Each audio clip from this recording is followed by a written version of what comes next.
Hello once again. Uh, Today I'd like to speak to you, to all these faithful followers who are following my channel, about the advent of the internet and its disastrous consequence on Islam. I don't know if I should speak about the visit of the Crown Prince of Saudi Arabia. Maybe we will dedicate another video for the visits of the Crown Prince of Saudi Arabia to other countries and the development that it's taking place in Saudi Arabia at this time. Before we start, I would like to answer to one faithful follower. His name is Jos. I believe that's short for Joseph. I don't know. His name might be German. I'm not really sure. Jos Norhoff. And he's asking about a Muslim scholar who lived, I believe, if I'm not mistaken, in around 860, 64, in this range, AD. And he died about 60 years old, so around 920 or something like that. Anyway, this man, as everybody else, he was born a Muslim, and as a young boy he studied Islam and he learned Islam. That's all true. However, if you go and if anybody wants that, if you do a search about the Muslim scientists in the Middle Ages, there were so many of them. That is true. And they were very, very, very good scientists. Arazi, I think he was a doctor, he was a philosopher, he invented medicine, he was a chemist. So, I mean, the guy was smart. Okay, you cannot accomplish all these things if you are dumb. So, however, this man, first, he was from Iran, and all these people, all right, all the people who appeared in the Islamic religion, very smart, and they had an accomplishment in their time, at a certain time in their lives, became atheist or agnostic or denounced Islam. And at the time when they were alive, they were persecuted, and many of them were murdered because they became infidels. And an infidel ought to be killed. However, nowadays, Muslims hide, even because I believe Jos was saying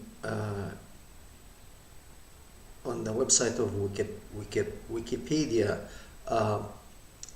they don't mention that they were persecuted or anything like that. Nowadays, Muslims hide the fact that they persecuted these people. I think to find, I really don't know even if it's in English, if you want to dig in, you really have to go to a good library and kind of dig in history books about these people. But you have to find, you should not read history book that it is from Muslim sources, because they always hide this fact that they persecuted them and they killed many of them. Some of them, they chopped their hands and their feet off, and then they chopped their head off at the end. Why these Muslim people were actually smart people, and they had a lot of accomplishment for only one reason, not because of Islam, right? These people, at this time, Islam was like was not really as there was no that sense of Islam should dominate. Okay, this is the time when Islam was set aside. Religion was set aside, was not as so strong as it is trying to be now. And despite of that, they actually suffered tremendously, these people, and many of them were murdered. Okay, just beside the point to explain that why is so. If you ask anybody which country invented the nuclear bomb, automatically would say United States, because they used them in Hiroshima and Nagasaki in Japan. When you really look at the subject carefully, yes, the nuclear bomb was invented first in the United States, but with the help of the scientists who did not agree with Hitler and escaped from Germany and came to America. And many of you probably heard of what was called the Manhattan Project. It was a secret project to hurry up and invent the nuclear bomb. All right? And with that, because it was invented in America, even though the scientists who really made it happen were German, were not American, were German, it is considered American invention. And by the same token, all the countries that the Arabs conquered, Arazi was Persian. Until today, Persia, they don't speak Arabic, they speak Persian, different language. However, because, and there are many of them are Christian until today. However, because the inventor was living under Muslim rules, the inventor was in a Muslim country, the country claimed the ownership of that invention. So because it was primarily a Muslim country, then he's a Muslim scientist. And the same with Iraq. There were many of the scientists also who were persecuted were from Iraq, Tunisia, Egypt, many of them, and they were all either had their hands and legs chopped off, their head chopped off, or suffered tremendously. All right? And all these people, without exception, they were either, yes, they were born Muslim, but either they became atheist or agnostic or Christian, and because of that they were persecuted. Okay?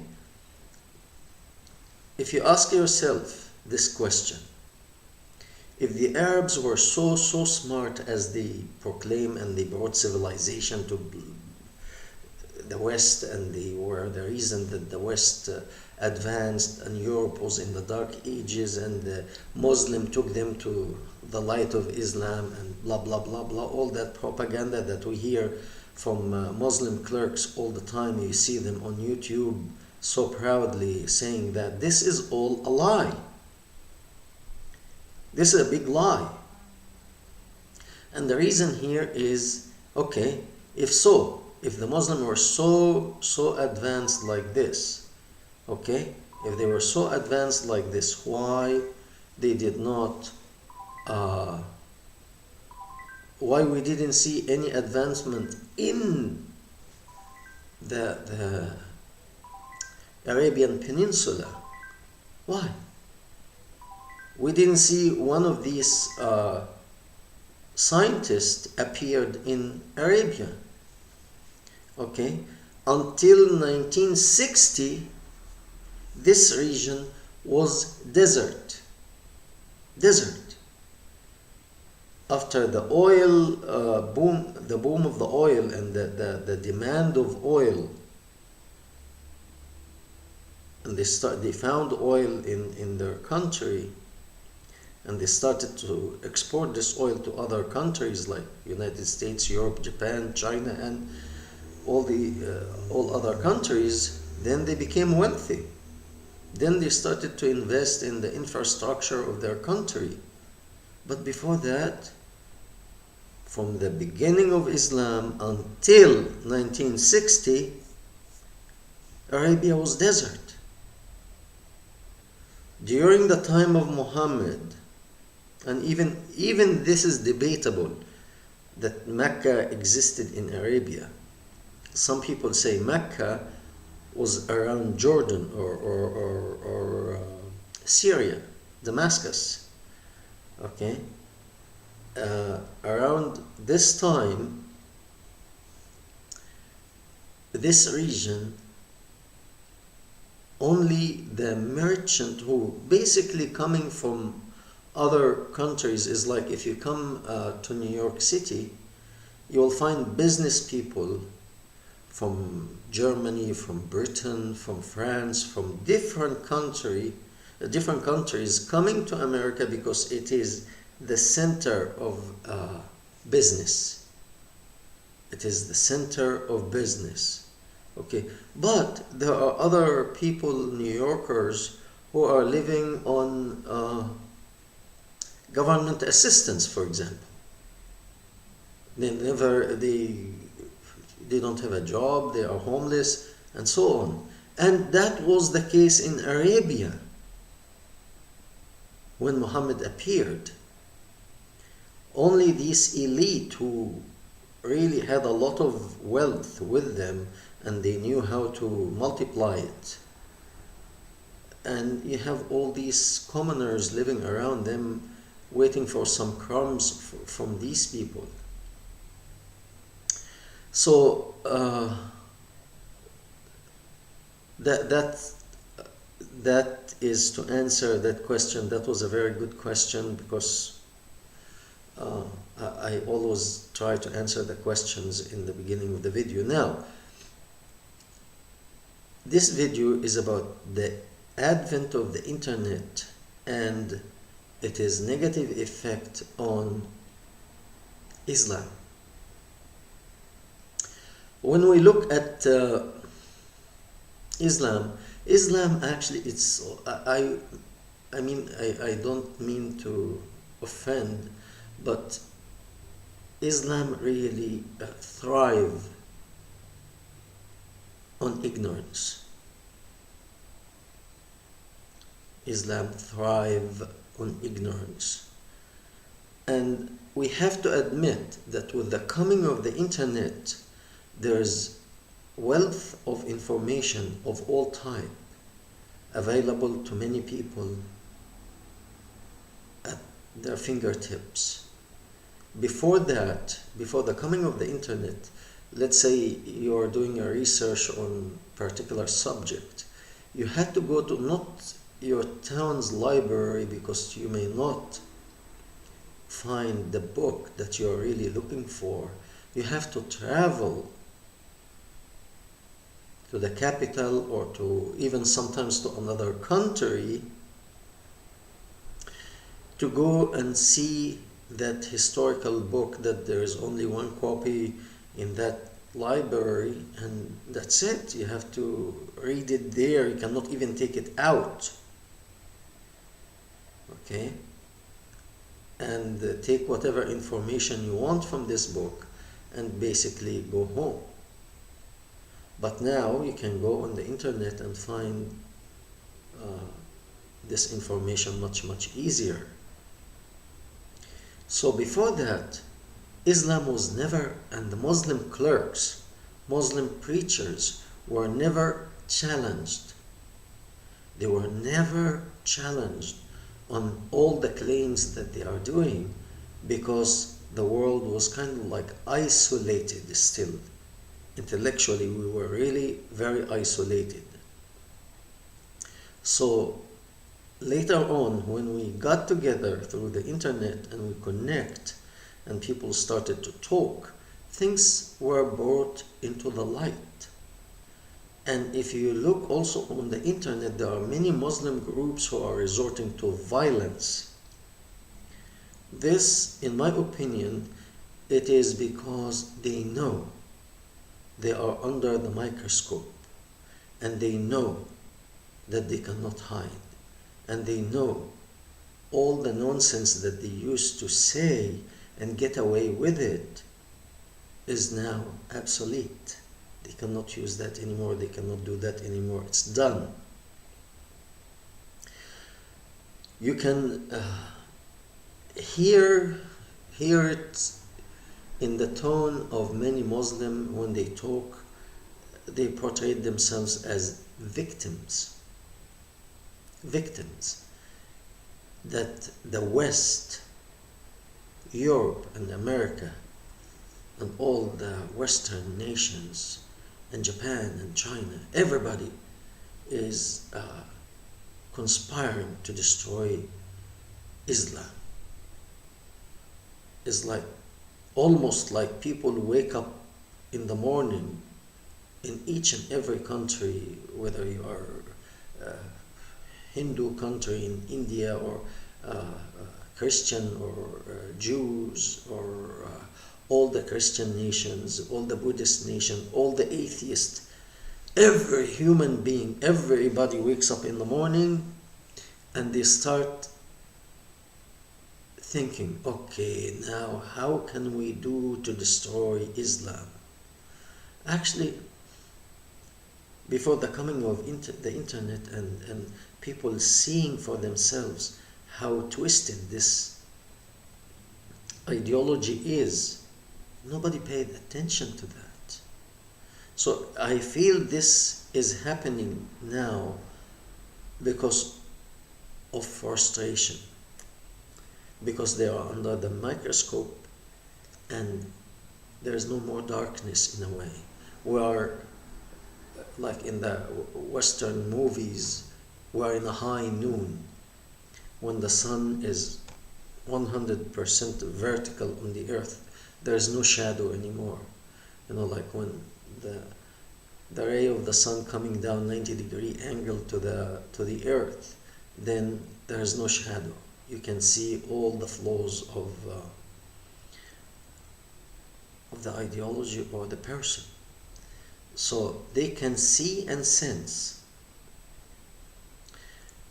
that they are exposed, and in a way they are like trying to find an excuse for their failure, for their retardation in all subjects. There hardly any Islamic country has anything to be proud of, like an invention they are proud of. And that brings me back to the subject of the scientists in the Middle Ages that appeared, and they were persecuted. They actually now at this time they take pride. They take pride in these people. They say, see, we are the one who brought civilization to humanity. See, all these scientists, they were Muslims, but not while they were alive. They were persecuted and accused of being infidels. And you don't see that on Wikipedia because they hide that fact. But it's a fact. You need to find it in your library. I cannot direct you to a particular book here. even it's very difficult to find that fact in Arabic history. I'm not sure about Persian, I don't speak Persian, so, but it is there. You can find it. It is there. So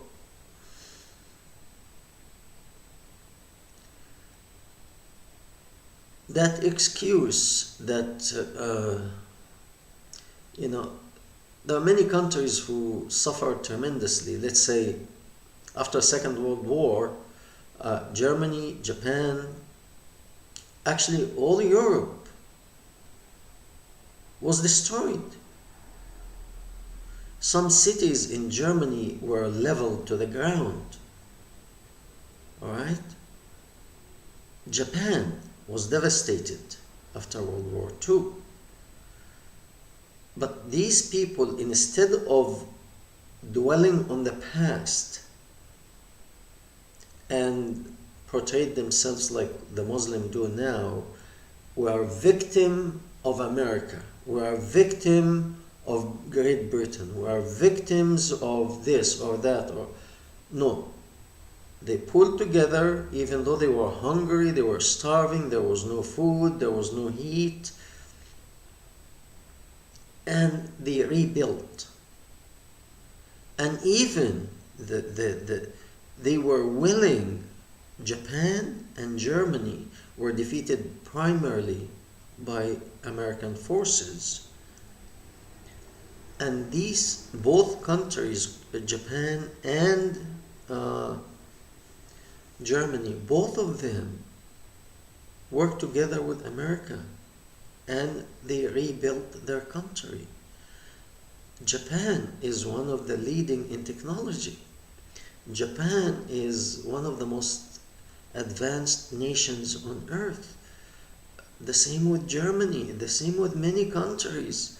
They didn't take that victim mentality and they say, because Islam is so good and they are conspiring to destroy us and all that nonsense. So I would like to offer an advice to these Muslim nations. Stop this nonsense that you are a victim because I know it has a root in Quran. There's a Quranic verse, it says, the rough translation will be, the Jews and the Christian will not accept you or like embrace you unless you leave what you are doing, that beautiful religion of Islam, like God is talking to Muhammad. You leave this religion of Islam and follow them, or they will keep persecuting you and try to destroy you behind your back, setting all kind of traps and conspiring with one another how to destroy you and destroy the wonderful religion that you are bringing to humanity. So that because of this, Muslims keep that kind of mentality that Muhammad gave them 1400 years ago, that the whole world is jealous of the Muslims. I don't know for what. They are most retarded nations on earth. But he convinced them that they are the most persecuted because of the Jews and the Christian and the rest of the world is conspiring to destroy them. So always, until now, even this was 1400 years ago, but because that verse is in Quran and they know the context why it came, that they are still until today look at the Christian, the Jews and the rest of the humanity, they wake up in the morning and they seek their destruction because they are so wonderful and they are jealous of them and therefore they seek their destruction. So my advice to these, I don't know what to say. This is like mentally retarded people. Wake up. Wake up. You have nothing to really... This exactly, I see it, is like... I'm going to give an extreme example. Okay. Let's say I want raise up of my value. So I say I am failing here and there and in my work and this and that, and I can't advance because President Trump is against me. I mean, probably President Trump doesn't even know that I exist. Okay, but to elevate my position to the level of I'm worth more, I am like shoulder to shoulder with Trump, the President of the United States, then he's trying to destroy me so he can go ahead, he can rise above me. This is a sick mentality, but I believe that's why they always resort to this kind of victim mentality. They are just trying to live on the success of the past. So they look for these scientists and they eliminate the fact that they persecuted them and they killed him, and they say they live in the past. They live on the glory of the past. So they magnify these scientists now so much, and they hold on to them, and they just won't feel worthy. But my advice to you, if you want to feel worthy, okay, let's say these scientists were truly Muslims. What are you offering today? What are the Muslim people and the Muslim countries are offering to humanity today? And the answer to that, to be honest, absolutely nothing. We are consuming nations. We are actually like parasites. We don't contribute anything to humanity. And if it weren't for the oil that it's found in the Middle East, we would be more poor, probably with exception of Egypt and North Africa, because these and Iraq, Iran, these were civilization by themselves before the coming of Islam. They were advanced civilization. When Muslim came, everybody went down. So my advice to you, forget about this complaining mind, forget about this mentality of being victim, and start producing something. Work hard like everybody else. Thank you very much. We appreciate your comment. And any question, thank you very much. Hope to see you soon.